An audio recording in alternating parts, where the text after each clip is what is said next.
Zorks had a couple missing from training today. Cal just still knows no Marcus. Yeah, I don't know where Marcus was. He's obviously suffering from that concussion still a little bit, so not sure when he's scheduled back at the club, but hopefully it'll be in the next few days. And Cal was just doing the protocols. He was just getting through what he needed to get through today, and hopefully have a bit of a run on Thursday and see how he pulls up after that. So it doesn't augur well for Friday night for both those boys. We'll give them every opportunity to be right, no doubt about it. They've deserved their spot in the side. They've played some great football for us this season, so we'll give them right up to the last minute. What shape do you think you're in, Zork, as a team collectively at the moment entering this match? Yeah, really sound. I think last 6 weeks, I think, what are we, 5-1, something similar, close enough to that. We've had some really tough games against some really good oppositions that seasons have been on the line. We've handled ourselves really well. Obviously, there was a little bit of disappointment out of the Richmond game, not finishing off that last quarter. We had our opportunities, so I think all in all, our game's in a really sound position and we're still building, which is good. How exciting is it for you, captaining the team in a match that's got so, I guess the ramifications of Friday night's result are pretty huge? Yeah, well, I mean, we're still going to play finals, so don't want to undersell the game, but we need to continue to build on our season as to what our best football likes. What our best football looks like. We want to continuously play a full-quarter performance. We've only done that once this year. It was probably against Sydney, so we're building towards that. We know we're building towards that. But yeah, it's a great opportunity against a team that's flying in Melbourne, who benchmark of the competition for a number of years now. That alone gives it a sense of occasion, but overall picture of what it does, it's going to be another full house here. It's a massive night for sport in this city with the Broncos across the way. I mean, do you get it, the sense of the occasion, what it is this game? Yeah, well, I guess you guys will keep building it up from the outside, which is great, but we won't read too much into that. Obviously, it's great for the city that there's two Brisbane teams that are probably going to play finals, and how good's that? It hasn't happened for a long time, so that's awesome. But honestly, for us, it's about playing a good four-quarter game, or it's as simple as that, as cliche as it might sound. We haven't done it enough this season. We've been in games for a number of quarters. We've played some great quarters, we've played some not so great quarters, so we need to find the balance between our best and worst football. We need to shorten that gap as quickly as possible. This weekend's another chance for that. You didn't play last time that your team played Melbourne. Yep. What did you learn watching from the side? I thought our hunt and our pressure was really good in the first quarter. We just didn't maintain that. I thought their contest work and their ability to break tackles was significant into their ability to score. So we need to clean up the contest area. We need to be stronger in the tackle. We've shifted a few things in our ball movement over the last few weeks that we've been trying to bring back into our game. So yeah, hopefully a combination of all those things put together correctly can turn the result. But we're under no illusions, they're a really good side.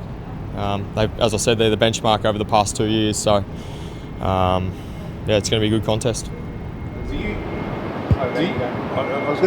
have to change your style for this team in particular, or do you just do what you guys do? Do you adjust for them because they're different, aren't they? They run a lot. Yeah, we had some really good success against them in 2020 in GWS when we played them in that first half. I think we led by 20 odd points at half time. They were able to change up a few things and we weren't able to adapt to that. And then I think from there we've probably gone off our game a little bit and sort of focused on what they do, which just isn't our way. We need to get what we do really well and get that done at a high capability. And if we can do that, then good luck. There was plenty of noise around how Lockie was handled on the weekend. What do you think the fallout will be, or the response will be this weekend in terms of how much room he gets to move? Well, I think they had someone on him last time, so I guess that's a battle for the whole team to face. I don't think it's purely up to Lockie to try and win that battle. We've dealt with players doing tagging roles in the past.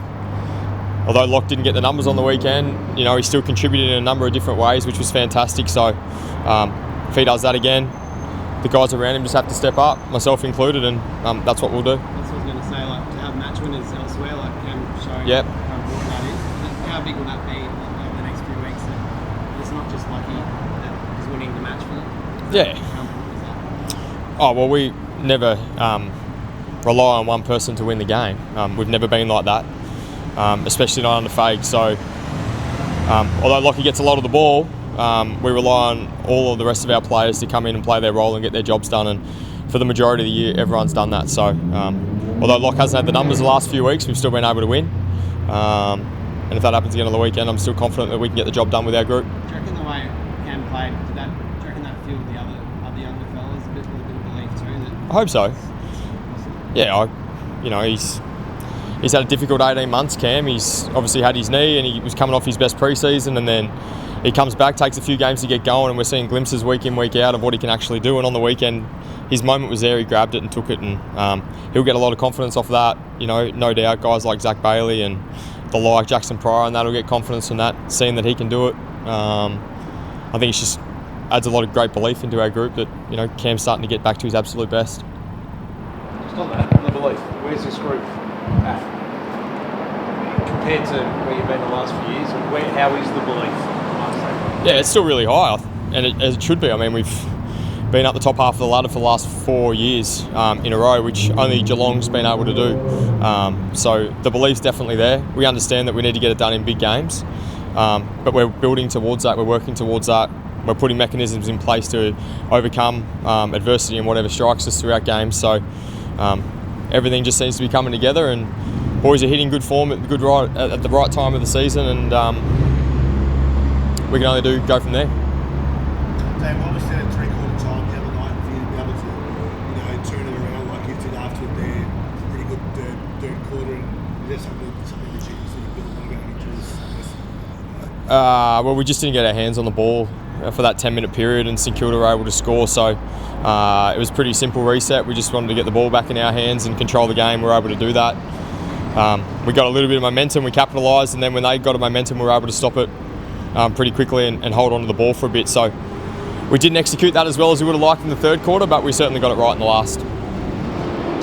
Who needs to, not individuals, but what group needs to stand up for you to be this guys? Because it's been a couple of years since you've been able to take them down. Well, the whole team needs to play better than what we have been against them, but I guess the guys like May and Lever who have had really great success in mocking the ball against us in the past, add Petty to that list. We need to nullify their impact.